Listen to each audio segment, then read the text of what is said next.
yourself, then conquer the world. Has anyone ever heard of this quote? Maybe yes, maybe no.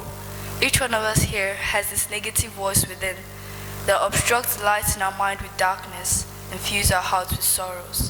What if you wake up one morning, you go to school, and heard that one of your friends or that guy or girl you dislike the most had passed away?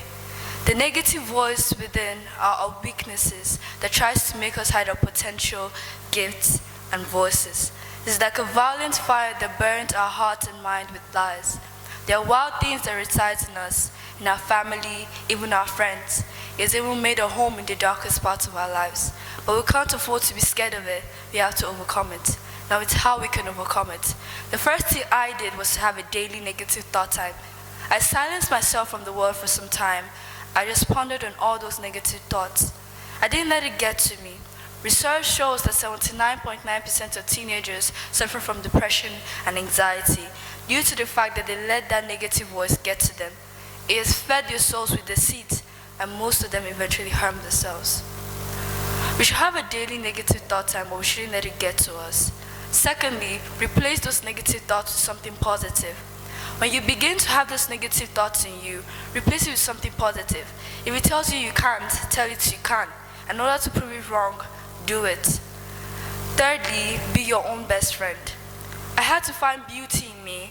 I had to not be harsh to myself. I didn't let people bring me down. I had to be kind to myself. When I was in 6th grade, my classmates usually call me names and laugh about it.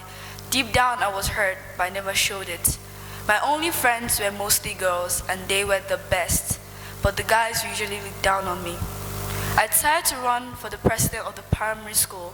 My classmate discouraged me and told me that because of my grades, my opponent is more likely to win me. I took it in.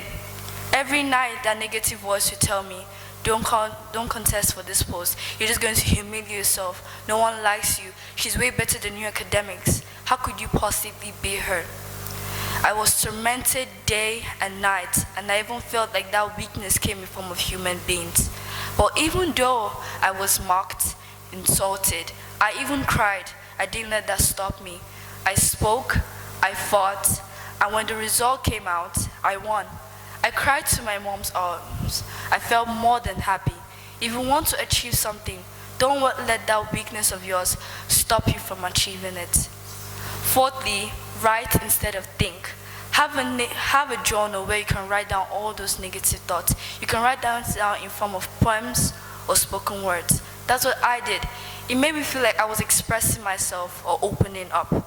Fifthly, turn down the volume. When you begin to get those negative voices in your head that you can no longer control it, just try to calm yourself down.